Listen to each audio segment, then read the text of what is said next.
Les vraies voix de l'été Sud Radio, 17h-20h, Frédéric Brindel, Judith Belair.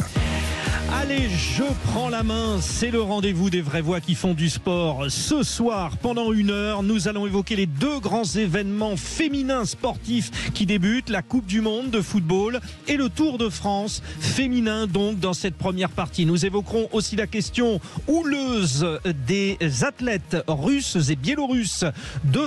Pourront-ils participer aux Jeux Olympiques et Paralympiques de Paris 2024? Et bien sûr, dans la dernière partie, le spécial Tour de France, avant le dernier week-end, avant l'heure de vérité, même si déjà, effectivement, beaucoup de choses sont dites. Bernard Thévenet, l'ancien double vainqueur du Tour de France, sera là avec nous. Les vraies voix Sud Radio. La Coupe du Monde féminine de football a débuté hier. Elle se déroule jusqu'au 20 août en Australie et en Nouvelle-Zélande. L'équipe de France fait partie des prétendantes au titre, même s'il y a beaucoup de favorites. Cette épreuve, vous la suivrez à la fois sur le service public et à la fois chez nos amis d'M6. C'est justement la paire de commentateurs, comme l'on dit dans le jargon, de référence est avec nous. Bonsoir Laura Georges. Bonsoir. Bonsoir Xavier Domergue. Bonsoir Frédéric, bonsoir à toutes et à tous. Et tout de suite, cette voix magnifique qu'on connaît. Alors, on commence par Laura. Laura, c'est une grande fête et les filles de l'équipe de France sont dans un contexte totalement différent. Nouvel entraîneur, des blessés. Vous, Laura, vous êtes confiante ? Oui, forcément confiante. C'est vrai que si vous suivez un peu les réseaux sociaux, vous pouvez voir en fait toute cette énergie positive que les filles dégagent. Il y a beaucoup d'enthousiasme, et c'est vrai que voilà, jusqu'à maintenant, l'équipe de France féminine n'a pas encore gagné de titres internationaux, mais on sent que voilà, il y a cet enthousiasme et qu'il y a cette volonté, en tout cas, on sent voilà beaucoup de choses positives autour de l'équipe. Xavier, on a eu peur qu'il n'y ait rien à la télévision. Alors rappelons le principe.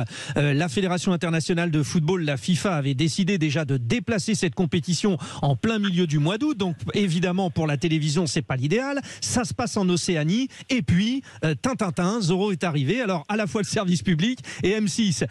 Comment ça s'est passé dans les couloirs pour enfin l'attribution de ces droits ?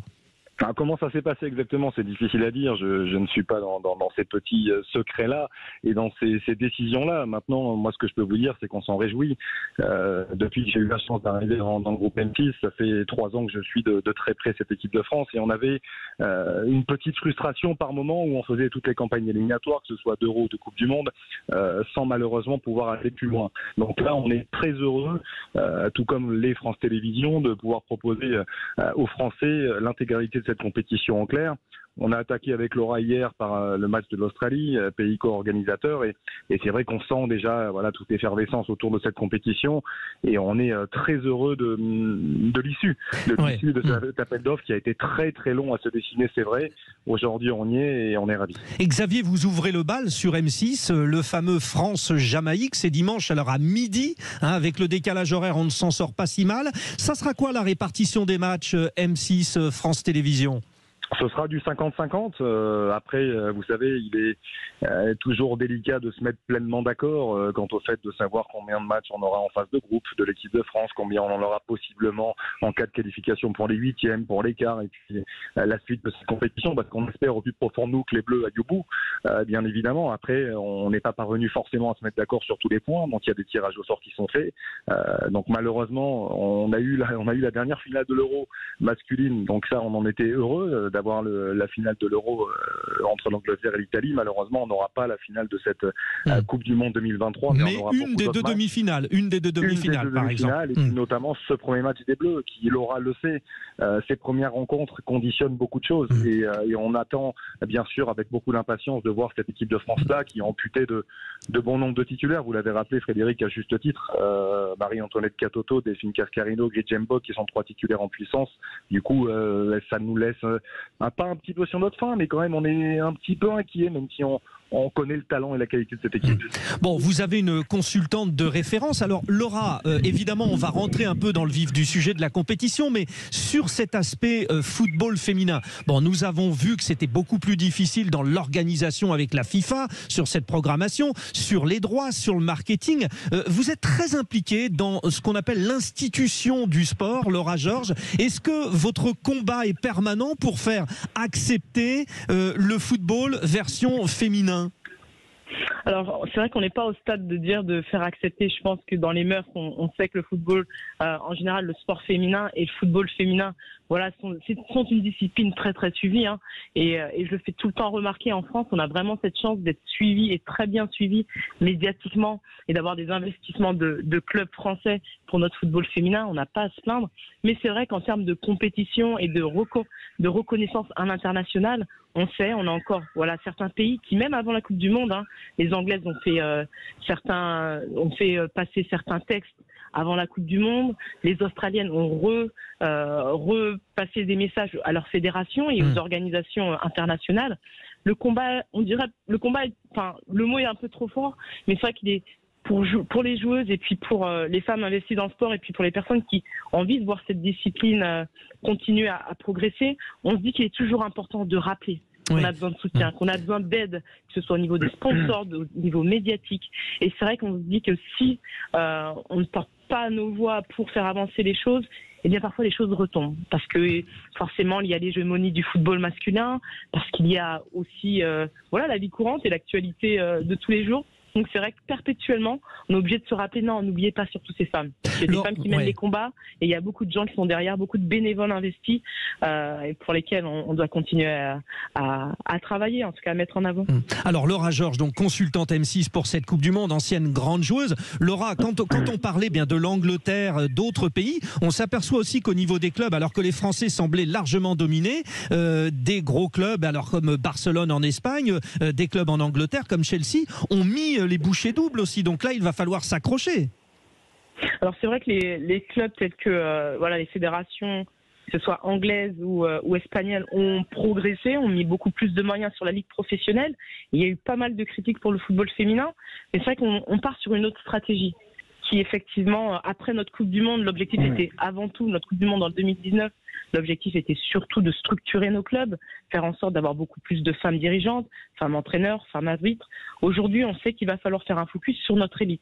Mais on n'oublie surtout pas de construire la base et de faire en sorte que chaque club français féminin puisse avoir aussi ses centres de formation. Parce qu'il est bien beau de travailler sur l'élite, mais si vous ne travaillez pas sur la qualité de l'élite, eh bien, vous avez des clubs pro, mais vous avez besoin d'aller travailler et chercher à l'étranger. Non, pour nous, il est important que les clubs français puissent former leurs propres joueuses, comme ça a été le cas, et c'est le succès du football français à l'international, c'est de former les plus grands joueurs mondiaux grâce à nos centres de formation, grâce à la formation et aux entraîneurs français. Alors Xavier Domergue, bon, on se connaît à titre personnel, parce que moi, je suis passé par le sport. Alors, on va essayer de faire un partage d'expérience, parce que quand je suis passé du hand masculin au hand féminin, j'ai redécouvert plein de choses. En fait, c'est comme si les perspectives tactiques s'ouvraient, parce que finalement, le sport au masculin et le sport au féminin est aussi intéressant des deux côtés et apporte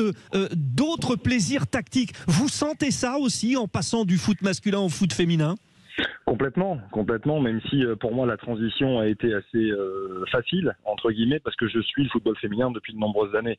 J'ai eu la chance par le passé, lorsque j'ai été chez beIN Sport, de couvrir la Ligue des Champions féminine, même un petit peu plus tôt encore, quand j'ai commencé ma carrière dans les médias, dans le journalisme, de travailler pour Eurosport et de faire à l'époque un 26 minutes sur Laura Georges et sur l'équipe de France de Bruno Bini. Sacré clin d'œil. Donc voilà, c'est sympa en fait, et j'ai rapidement baigné dedans et je m'y suis intéressé parce que le football est universel, le football concerne tout le monde et je m'y suis beaucoup intéressé à travers la Ligue des Champions féminine par la suite et depuis 3 ans avec l'équipe de France qui est une équipe qui donne envie de l'apprécier, de l'aimer parce que il y a des caractères qui sont parfois difficiles, on l'a vu ces dernières semaines avec des petites embrouilles avec l'ancienne sélectionneur, il y a du caractère, il y a du tempérament, il y a du talent, il y a de la qualité comme chez les garçons et effectivement tactiquement, c'est un petit peu différent, mais aujourd'hui, quand on voit Hervé Renard qui arrive et qui avait une seule expérience dans le football masculin jusque-là, mais quelle expérience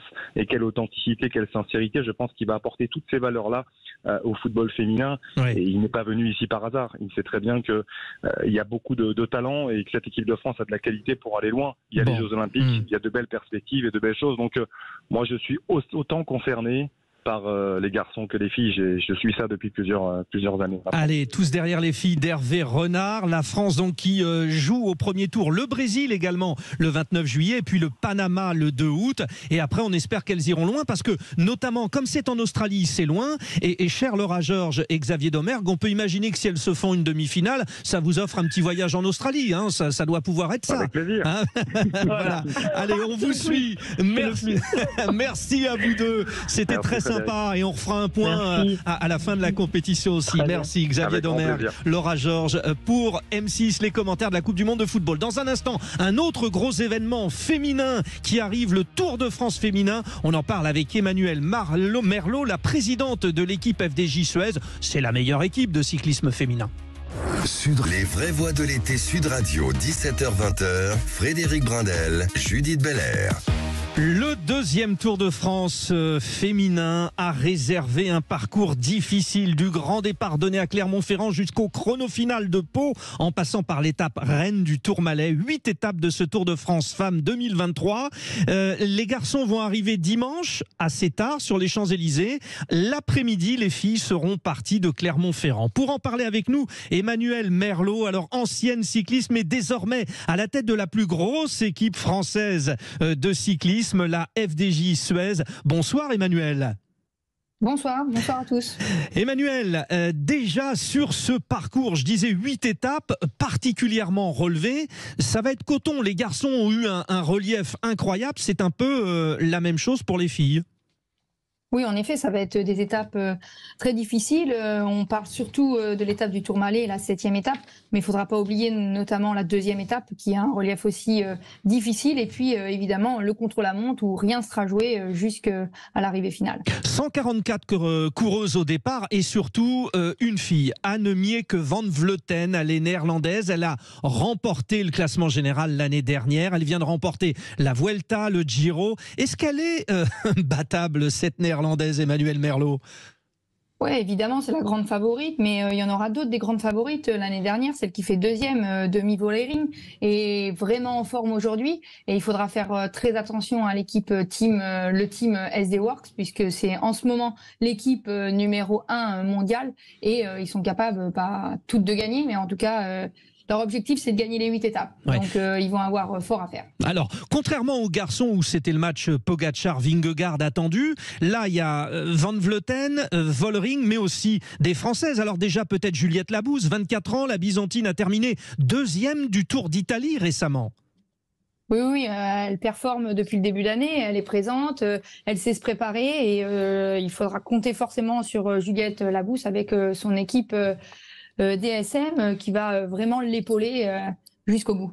Bon, alors il y a bien sûr Cédrine Kerbaol qui vient d'être championne de France du contre-la-montre, mais il y a aussi votre équipe, on y arrive. Alors, vous avez une Française, Evita Music, qui a été 8e l'an dernier, votre équipe FDJ Suez, mais vous n'avez pas que cette Française, Emmanuelle. Vous avez une équipe avec de multiples leaders potentiels.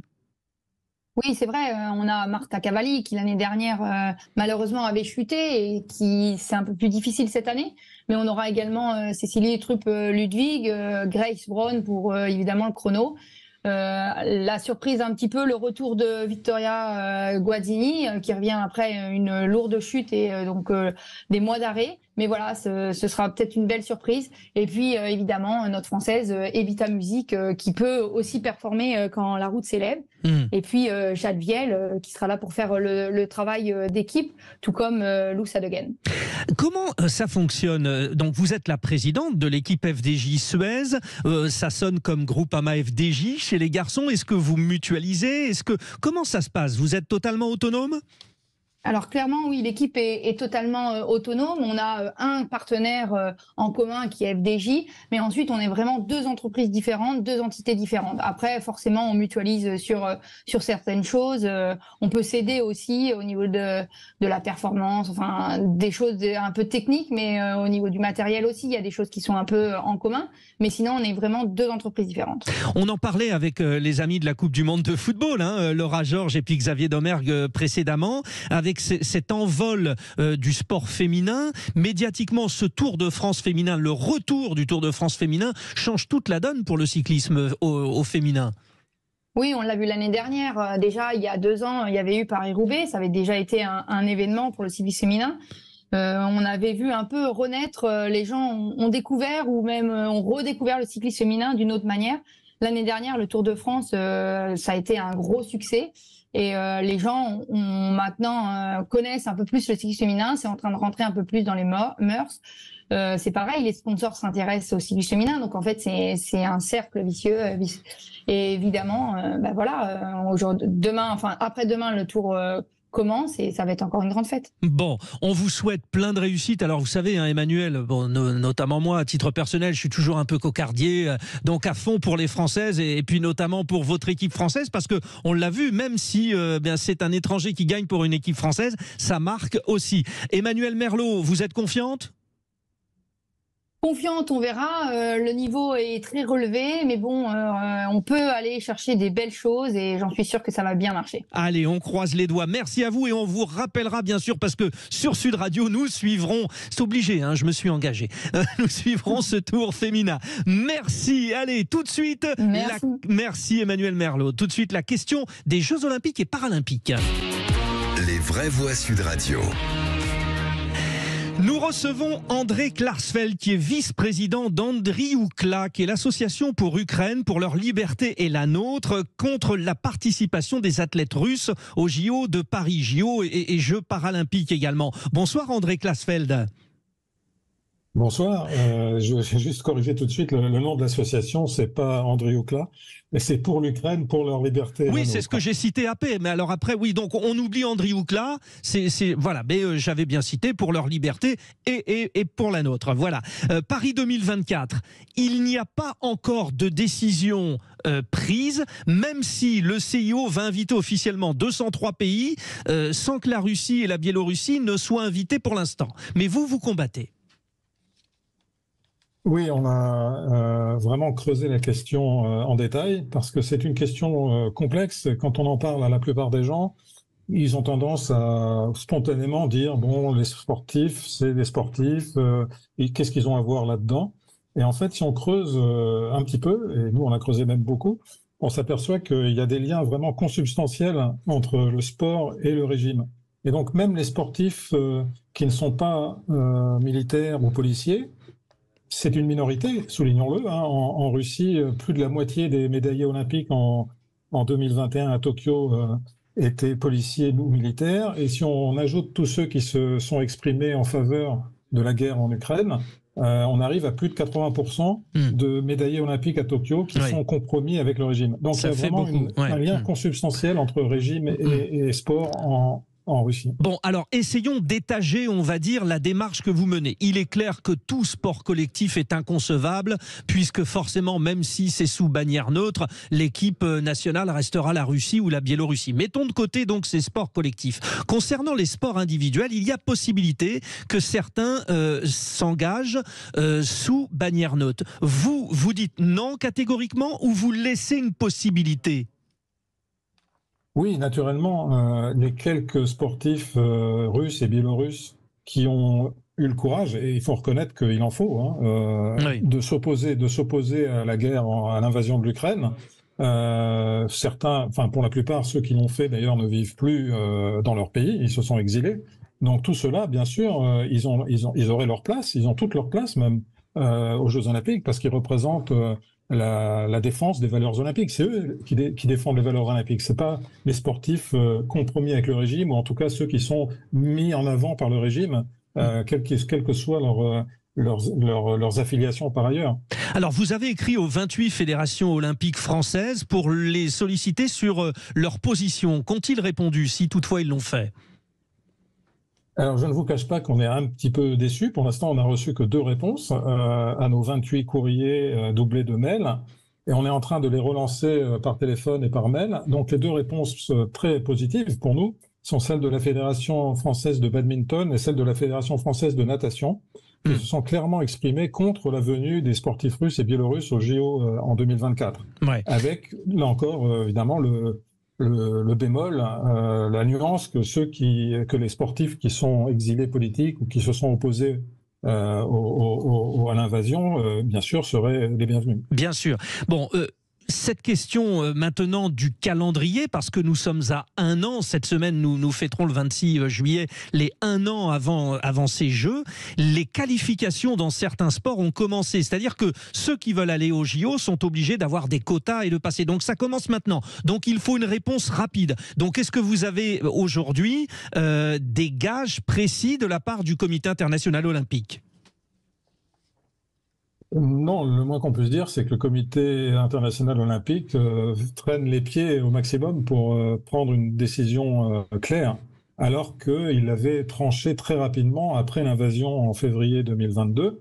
Il avait recommandé quasi immédiatement la suspension de la participation des athlètes russes et biélorusses de toutes les compétitions internationales. Donc on ne comprend pas très bien pourquoi il est revenu sur cette recommandation de février 2022. Et pourquoi il tarde tant à s'exprimer de façon claire sur la participation aux JO l'année prochaine. Bon, on souhaite vraiment qu'il prenne position le plus vite possible, parce qu'en effet, ça entretient la confusion, ça entretient le chaos. C'est dommageable pour les sportifs qui ne savent pas à quoi s'en tenir. Ils sont qualifiés, mais est-ce que leur qualification va leur permettre de venir à Paris ? Oui. Enfin, donc, il est urgent de trancher. Ok. Nous suivrons le dossier et avec vous, notamment André Klarsfeld sur Sud Radio. Je rappelle, vous êtes le vice-président de l'association Pour l'Ukraine, pour leur liberté et la nôtre. Merci à vous de nous avoir éclairés sur cette question. Encore une fois, nous suivrons tout cela. Dans un instant, c'est le spécial Tour de France. Nous approchons du verdict. Nos consultants Vincent Barthaud, Pascal Chanteur sont là, des invités prestigieux. Vincent Lavenu, le manager de l'équipe AG2R Citroën, et Bernard Thévenet, l'ancien double vainqueur du Tour de France. Bernard Thévenet, c'était 75-77. Bernard Hinault, c'était un peu après, de 78 jusqu'à 85. Allez, à tout de suite. Les vraies voix Sud Radio, 17h-20h, Frédéric Brindel. C'est l'heure de faire le point sur le Tour de France. Et oui, on s'approche de la fin. Demain, il y aura la grande étape dans les Vosges où le classement général se figera. Et puis après, bien sûr, il y aura ce grand défilé sur les Champs-Élysées, avec toutefois quand même une explication entre les meilleurs sprinteurs. Des sprinteurs qui ont eu des soucis ces 2 dernières étapes, avec notamment aujourd'hui, une nouvelle fois, le coup de l'échappée qui va au bout. Nous en parlons avec Pascal Chanteur et Vincent Barthaud, nos 2 consultants. Bonsoir messieurs. Bonsoir à tous et tous. Ah, alors qui a été le plus rapide ? Je crois que c'est Vincent. Une nouvelle fois, c'était Vincent le plus rapide, c'est ce qu'il va dire. Vincent Barthaud, non ? Oui, ça n'a pas grande importance. On est la même équipe, donc de toute façon, même si c'est Pascal qui gagne, c'est bien. Bon, très bien. Bon, messieurs, 19e étape du Tour de France aujourd'hui. Moirans en montagne, Poligny, 172 km 800. C'est comme si, Vincent Barthaud, on avait retrouvé les grandes heures de la stratégie inattendue. Les sprinteurs n'ont pas la main, c'est clair. Ça n'a pas été évident, forcément, ça n'a pas été évident. Ça a été une étape très rapide, 49 de moyenne sur toute l'étape, c'est incroyable. Oh là là, ouais.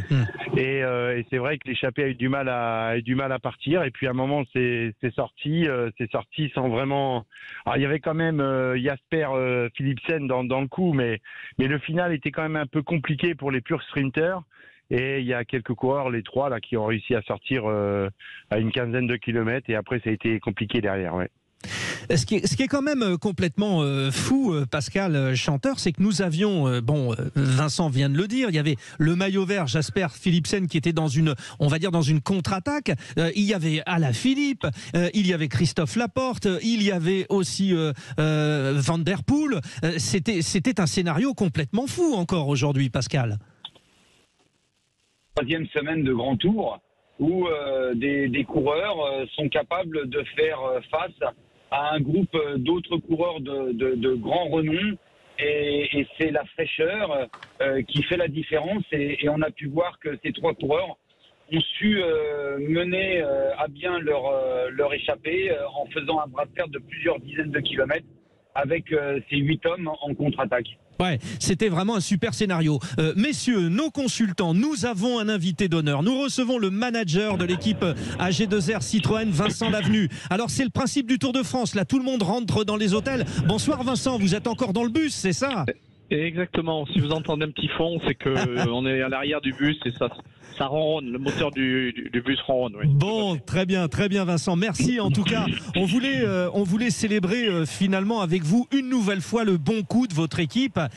Félix Gall, l'Autrichien, qui remporte l'étape Rennes au col de la Lose, qui est à 2-3 petits points du maillot de meilleur grimpeur, qui est dans le top 10. C'était quasiment inespéré à la fin, on va dire, de la deuxième semaine. Oui. Alors après, c'est vrai qu'on sait très bien que le Tour de France, ça dure 3 semaines et que les sensations de la première semaine sont pas forcément les mêmes que celles de la troisième. Et en l'occurrence, on savait que Félix était un garçon qui avait du talent. Il nous l'a démontré déjà même déjà l'année dernière sur certaines épreuves, sur le Tour du Pays Basque, sur le Tour des Alpes, et cette année encore sur le Tour des Alpes, il a renouvelé, et surtout sur le Tour de Suisse.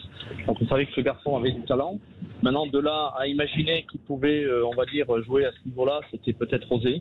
On lui avait pas mis de pression au départ, on voulait pas le considérer comme même co-leader pour pas lui mettre de pression. C'est un néophyte sur le Tour de France. Mais finalement, au cours du Tour, Ben O'Connor n'étant pas super, c'est lui qui a situé à ce rôle de leader et il le tient à merveille jusqu'à là. Bon, et c'est une victoire pour une équipe française. Vincent, bon, vous avez un profil atypique, vous êtes un homme admirable, vous étiez bon coureur professionnel, mais on va dire pas dans l'étape, et un jour vous arrivez, vous finissez votre carrière, vous montez une équipe, Vanni, Mur, Chazal, on dit mais qu'est-ce que c'est que ce gars? Ça fait plus de 20 ans que ça dure. Vous avez, avec Romain Bardet, avec Jean-Christophe Perrault, obtenu des podiums sur le Tour de France. Vous avez chaque année fait des coups ces derniers temps. Alors vous n'aviez pas forcément le favori, je pense avec Bob Jungels, et puis également avec Ben O'Connor. C'est quoi vous avez un truc en plus pour être capable de marquer les esprits sur un Tour de France? C'est l'expérience qui compte? Moi, je pense que c'est un savoir-faire de toute l'équipe, tout simplement. Ça ne revient pas qu'à moi. C'est une conjonction d'expertise qui est mise en place avec la direction sportive, avec les entraîneurs, avec toute l'équipe qui travaille à 100%, avec toute l'anticipation que l'on met aussi sur le travail du Tour de France. Voilà, on faut reconnaître qu'on a un véritable savoir-faire. On n'est pas les meilleurs du monde, mais on arrive quand même à sortir notre épingle du jeu chaque année, et puis de remporter c'était le cas notamment ces 4 dernières années. On a remporté une étape avec Lance Peters, avec Ben O'Connor, avec Bob Jungels cette année, puis cette année avec Félix Gall. Effectivement, c'était une surprise, mais ça dénote que le travail est fièrement réalisé par l'ensemble de l'équipe. Ouais. Bon, et alors demain, et c'est ma dernière question, demain c'est le grand jour, les Vosges, il y a des points à aller chercher pour le maillot de meilleur grimpeur. C'est tout pour ça pour Félix Gall demain. Alors justement, actuellement, je suis avec les directeurs sportifs à l'arrière du bus, avec Nicolas Guillet et Julien Jourdi, et c'est l'une des questions qui nous taraude, c'est de savoir qu'est-ce qu'on va faire avec ces points. Ce qu'on peut imaginer, c'est que Chicone ne va pas nous donner le maillot. Oui, l'Italien. Il va lui mettre tous ses atouts dans son jeu, je pense, en cherchant à obtenir sur les premiers grimpeurs tous les points possibles. Donc il va aller de l'avant, il va provoquer. En plus, c'est un garçon qui est hyper punchy, qui est capable de faire des différences sur voilà. Il a un peu du mal ensuite sur la journée, quand il y a de l'endurance. Mais sur les premiers calls, il est vraiment extrêmement punchy. Nous, on va essayer de contrecarrer sa stratégie, de mettre des garçons aussi à l'avant. Par contre, le dilemme que l'on a, c'est de savoir si... Vous défendez le top 10 aussi. Oui, voilà. Ouais. C'est-à-dire que non seulement il y a le top 10, mais il y a aussi éventuellement la victoire d'étape.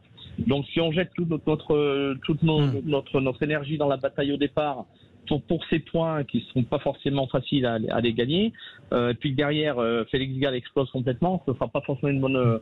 voilà, donc on est en train de phosphorer avec les directeurs sportifs sur la stratégie qu'on va mettre en place, en sachant que les autres vont le faire aussi. Et puis je pense qu'il y a une autre donnée qui sera importante, c'est que on pense que Vingegaard n'a pas gagné d'étape en dehors du contre-la-montre, et qu'à mon avis, à notre avis, il aura fort envie d'aller remporter cette étape en levant les bras sur une étape de montagne. Et ça lui fera marquer des points pour le maillot de meilleur grimpeur, et ça pourrait être lui qui le remporte. Voilà, exactement. Donc il y a tout ça à mettre en musique pour essayer de trouver la bonne stratégie et d'avoir les bonnes jambes au bon moment. Eh bien, vous voyez, Vincent, en 2 minutes, vous venez d'expliquer à tous les auditeurs de Sud Radio pourquoi, tactiquement, le vélo est un sport formidable. On croise les doigts pour vous, Vincent Lavenu. Merci. Merci. Bon retour donc à l'hôtel dans votre bus. Vous saluez pour moi l'ami Julien Jourdi, qui est un des meilleurs directeurs sportifs français aujourd'hui. Voilà. Merci. Merci. À bientôt. Au revoir. Merci, Vincent. Bon, Pascal Chanteur, vous avez été l'un des coureurs de Vincent Lavenu, justement. On voit bien toute la spécificité, ça phosphore, comme dit Vincent Lavenu, parce que rien n'est facile dans la stratégie. Non, rien n'est facile. Il y a des choses à mettre en place sur plusieurs sujets dans l'équipe, que ça soit les grimpeurs, que ça soit la victoire d'étape ou classement général, sur un même homme. Donc ça fait beaucoup de choses et des fois, il faut être capable de faire l'impasse sur certaines choses pour pouvoir gagner gros. Donc je fais confiance à Vincent et à Julien. Et puis pour revenir sur Vincent et le parcours de Vincent, oui. C'est un passionné, c'est un travailleur, c'est un amoureux du vélo. Moi, je le côtoie depuis pratiquement 30 ans et c'est quelqu'un qui a toujours eu ce fil de carrière qui est d'abord l'amour de ce sport. Oui, parce que ce sport, c'est aussi une succession d'aventures humaines et aussi de projets menés par des hommes, parce que, on le sait, quand vous montez une équipe cycliste, il n'y a que des sponsors, parce que le cyclisme est un sport gratuit. Bon, alors Vincent Barthaud et Pascal Chanteur, nos consultants. Bon, intéressons-nous aux Français. On vient de parler des équipes françaises. David Gaudu, lui aussi, vise le top 10. Est-ce que sur cet enjeu, il y a possibilité même de faire encore mieux pour David Gaudu, qui est 9e. Il y a des écarts à faire, Vincent Barthaud. Cette étape, demain, pour David Gaudu, ça peut amener jusqu'à quoi ? Moi, je voulais juste dire un mot sur Vincent Lavenu. Je me dépêche. C'est vraiment un mec que j'admire parce que c'est lui qui s'est débrouillé tout seul. Il est modeste quand il parle, mais c'est le mec qui a réussi à faire.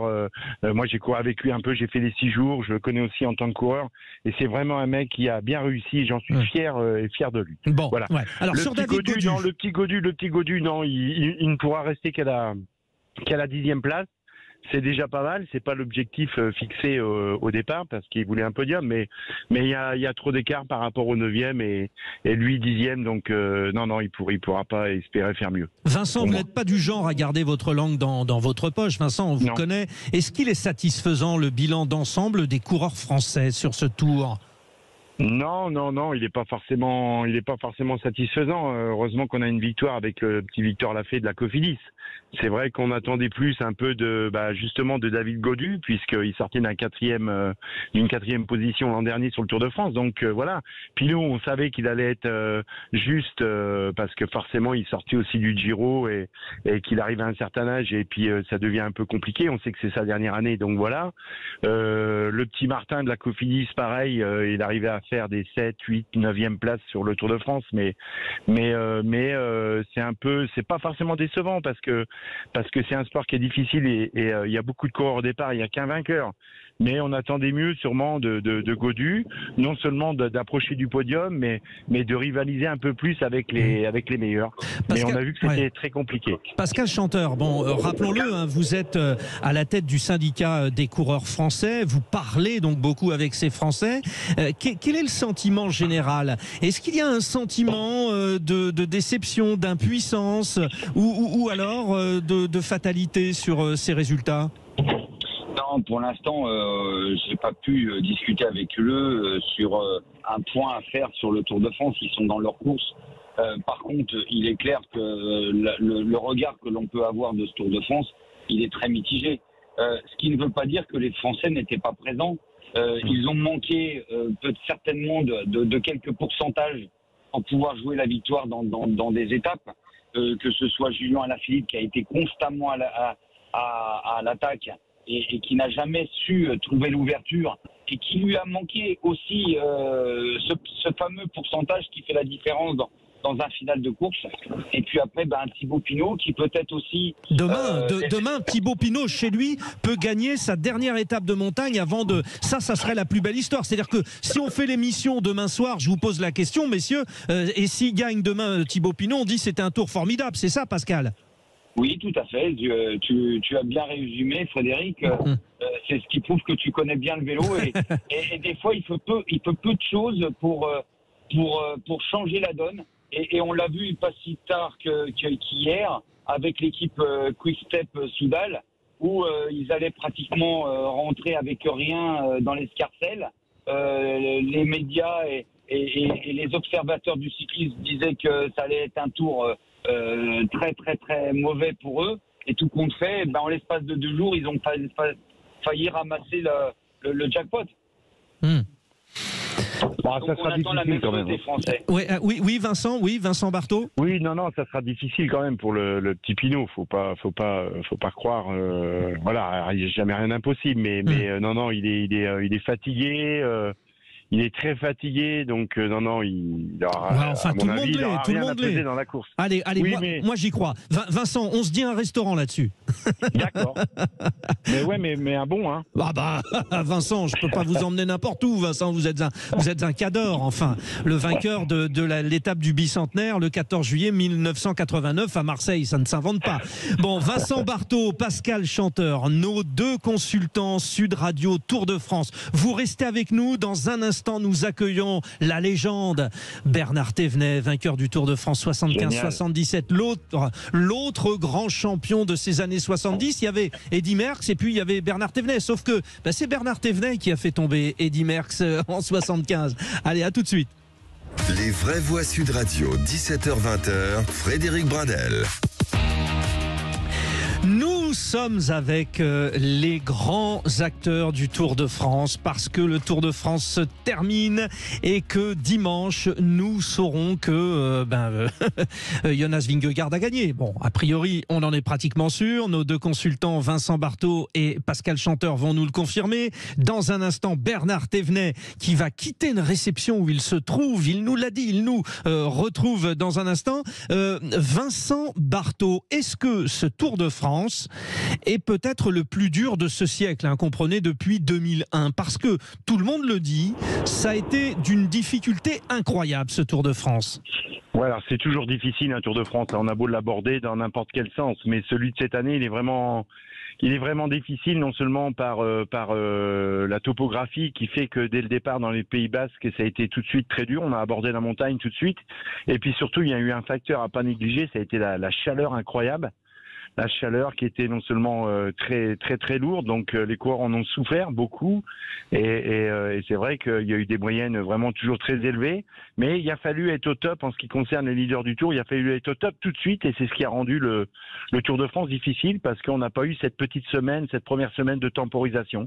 C'est parti à fond dès le début et puis après quand on a quitté un petit peu les Pyrénées et puis les Alpes, ça a été un peu des étapes pour des puncheurs, des baroudeurs, et ce qui fait que ça a rendu encore la course difficile. Et voilà, et on va arriver à Paris vraiment très très fatigué. Était-ce bien raisonnable, Pascal Chanteur, une telle carte du Tour de France ? Mais non, mais raisonnable, ils ont respecté les obligations qui font partie des règlements UCI. Donc par rapport à ça, et là je parle de la topographie, des dénivelés et des longueurs des étapes. Après, c'est vrai, j'ai fait la réflexion il y a 2 jours.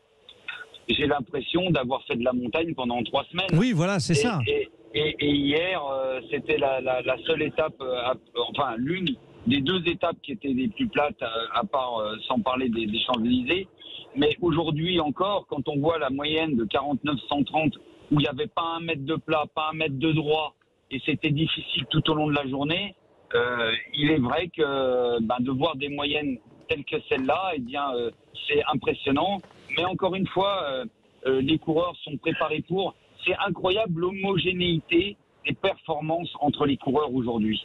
Le fait d'être préparés comme ils le sont font que les moyennes sont incroyables. Pascal Chanteur, il y a eu un Tour de France qui, en termes d'organisation, et c'est assez rare pour le souligner, a été critiqué, avec notamment ces motos bloquées dans les ascensions. Est-ce que les coureurs se sont plaints de cette organisation ? D'aucuns disent qu'il y a trop de motos, trop de voitures. Non, du tout. Bon, comme vous le savez, je suis le représentant des coureurs sur le Tour de France. À aucun moment ils n'en m'ont fait la remarque. Par contre, moi en tant que représentant, j'ai bien pris note des situations qui sont très critiquables, et en l'occurrence celle du col de la Lose, parce que il est clair que ce jour-là, si le maillot jaune se joue à quelques secondes, toute la donne peut changer. Et là, ça devient un véritable un véritable, comment je pourrais dire, scandale. Et à partir de là, eh bien, il faut qu'on travaille avec l'organisation sur ce sujet. Bon, alors nous avons Bernard Thévenet. Bonsoir Bernard. Bonsoir Frédéric, bonsoir tout le monde. Bon, Bonsoir Bernard. Ah bon, ça fait content ça fait plaisir à Vincent Barthaud et Pascal Chanteur qui sont contents de vous avoir, Bernard. Bah oui. Bonjour à eux aussi, bonjour à eux. Bon, bonsoir. Bernard, est-ce que en présence de Vingegaard, on a un champion qui est comparable à un Eddy Merckx, celui que vous avez fait que vous avez fait tomber dans le sens sportif du terme en 1975? Est-ce que Vingegaard c'est de la trempe de ces immenses grands vainqueurs du Tour de France? De la trempe des vainqueurs du Tour de France peut-être, mais la trempe de Eddy Merckx non, parce que maintenant un coureur ne peut plus être comme était Eddy Merckx. Un coureur peut plus gagner des courses du mois de février jusqu'à la fin de l'année, parce que leurs objectifs sont beaucoup plus ciblés et c'est impossible à eux de gagner toute l'année. Par contre, oui, c'est quand même un sacré champion, parce que il démontre de bonnes qualités de résistance. Il finit toujours très bien le Tour de France, Vingegaard. Il a toujours bien les dernières, ces 3 dernières années même, puisque maintenant aussi, il est très fort. Moi, je trouve qu'il est très fort dans la 3e semaine, et c'est ce qui est le plus important dans le Tour de France. Par rapport à ce que vous dites sur Eddy Merckx, capable de gagner de février jusqu'à octobre, en fait, Tadej Pogačar avait ce profil d'Eddy Merckx. On l'appelait le nouvel Eddy Merckx. Et Tadej Pogačar, ça fait 2 années qu'il plie face à Vingegaard. Est-ce que ça veut dire que Pogačar, s'il veut être un vainqueur du Tour de France, ne doit pas faire du Eddy Merckx, mais plus du Miguel Indurain, par exemple? C'est difficile à dire parce que je pense qu'avec les méthodes d'entraînement modernes, un coureur peut être en bonne condition physique à Paris-Nice et dans Liège-Bastogne ou les courses comme ça. Et après, il peut avoir une période de récupération. Cette année, pour Pogačar, la préparation pour le Tour a été très très compliquée parce qu'il a été accidenté à Liège-Bastogne-Liège. Et je ne sais pas si ces méthodes d'entraînement ont été très très bonnes, mais j'ai l'impression qu'il est peut-être revenu un petit peu trop vite et que les charges de travail qu'il a dû effectuer à l'entraînement et puis tout ce qu'il a fait depuis le départ du Tour, c'était peut-être un petit peu trop. Et c'est pour ça qu'il est fini fatigué comme ça. Mais alors, moi, je ne suis pas son entraîneur, je ne sais pas exactement, je n'ai pas ses données. Mais ça me paraît plutôt un concours de circonstances qui font que c'était difficile pour lui. Arrivé au Tour de France, parce qu'il fallait évidemment faire des charges de travail énormes pour avoir une condition physique, et d'enchaîner tout de suite le Tour de France derrière. Bernard Thévenet, vous faites aujourd'hui partie de l'organisation du Tour de France. Enfin, vous n'êtes pas organisateur en tant que tel, mais vous êtes l'un de ces coureurs de légende. Racontez-nous ce que vous faites exactement. Vous êtes là comme le super VIP du Tour de France. J'ai un titre d'ambassadeur. Voilà. En réalité, je fais les relations publiques, c'est-à-dire j'ai une voiture, un pilote, et j'emmène tous les jours 2 invités pour leur montrer la course, leur expliquer la tactique des coureurs, mais aussi leur montrer les à côté. Et puis, je suis chargé de remettre des cadeaux, enfin notamment des maillots et des profils d'étape aux élus matin et soir. Alors c'est ce rôle d'ambassadeur qui est important parce que évidemment maintenant on est habitué dans le cyclisme, il y a beaucoup de questions sur des superbes performances. Est-ce que ces invités souvent vous posent des questions sur comment est-ce possible pour Vingegaard? C'est vrai que Jonas Vingegaard fait beaucoup causer, il atteint des performances qui vous surprennent ou pas, vous? Écoutez, j'ai vu des performances largement supérieures à ce qu'a fait Vingegaard l'autre jour. Je suis toujours l'envolée d'Ocaña dans Ancien-Merlet, quand il a mis à 10 minutes et qu'on était à fond derrière, on avait pas le rattraper. Il y a eu la performance d'Eddy Merckx dans les Pyrénées en 69, quand il met tout le monde un quart d'heure. Il y a une année dans le Dauphiné, on s'est un peu énervé avec Ocaña, là. On a mis le 3e à 9 minutes et le 4e à 20 minutes.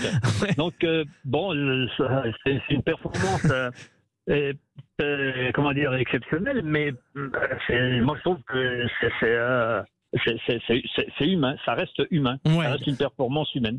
Oui, c'est ça, dans le rapport de force. Bon, Bernard Thévenet, merci beaucoup. Quel bonheur de vous entendre parler d'Ocaña, de Merckx, que vous avez défié. Bernard, on vous laisse ce dernier week-end profiter de ce Tour de France. Vous savez que vous êtes mon idole d'enfance, alors merci encore d'avoir été avec nous sur Sud Radio. Je vous laisse à votre réception, Bernard Thévenet, vous êtes ambassadeur. Hein. Merci, voilà. En tout cas, merci à tous les coureurs de ce Tour de France parce qu'ils nous ont vraiment offert un spectacle magnifique cette année. Merci à vous. Allez, avec Vincent Barthaud et Pascal Chanteur pour terminer. Vincent Barthaud, quand on parle finalement donc de ces gros écarts entre les différents coureurs, c'est vrai que c'est souvent arrivé. Maintenant, c'est sur les moyennes, sur les comparaisons de performance avec les Armstrong et compagnie. C'est vraiment si important que cela, l'évolution du matériel, comme il est dit, pour ces avancées, parce que ça va plus vite encore. Oui, non, mais c'est vrai, ça c'est vrai. Alors c'est difficile de l'expliquer au spectateur qui est au bord de la route ou à celui qui suit le vélo comme ça, de dire un nouveau vélo, ça les fait rouler plus vite. Mais c'est vrai, il y a la route qui a un meilleur rendement. Après, c'est complètement difficile et différent de comparer les années de Bernard, comme il expliquait tout à l'heure. Mais avec celle d'Indurain et d'Armstrong, c'est ça le problème. C'est-à-dire qu'aujourd'hui, il y a une moyenne horaire qui est même supérieure à celle d'Armstrong de la part de Vingegaard. Oui, mais parce qu'aujourd'hui, on connaît encore mieux l'être humain qu'on pouvait le connaître avant. Il y a des jeunes entraîneurs qui arrivent, on sait comment faut fonctionner, ils ont tout sur ordinateur. Si moi aujourd'hui j'étais encore professionnel et que j'avais pas envie de rouler dans l'après-midi, ou si je roulais trop, ils le voient tout de suite. Si j'avais pas envie de rouler et que je vous donne mon vélo, Frédéric, ils vont dire non, Vincent, c'est pas toi qui as roulé. Ils voient tout de suite s'il y a un coureur qui triche. Et à un moment, on se dit attends, toi, t'as fait ça aujourd'hui, mais tes données en ressortent où tu es fatigué. Donc demain tu vas faire autre chose, et on les fait progresser, ça c'est une vérité. Et en dehors des 15 qui sont au-dessus du lot, les 200 autres coureurs ils se valent, ils ont les mêmes watts, voilà, et c'est ce qui rend la course plus rapide et plus difficile.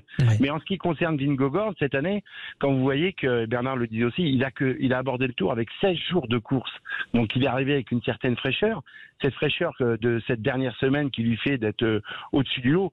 Quant à Pogačar, c'est vrai qu'il va falloir qu'il revoie un petit peu son plan de carrière, c'est-à-dire que lui il a quand même été gagner le Tour des Flandres, il a quand même essayé de faire des courses en début de saison, il a eu malheureusement cette fracture du scaphoïde qui l'a empêché de bien continuer comme il faut. 5 semaines sans activité, Exactement, mais c'est vrai qu'aujourd'hui il faut vraiment bien planifier, mais un coureur aujourd'hui avec le matériel et autres, si tu as aussi les qualités physiques qu'il faut, eh ben tu deviens un bon coureur.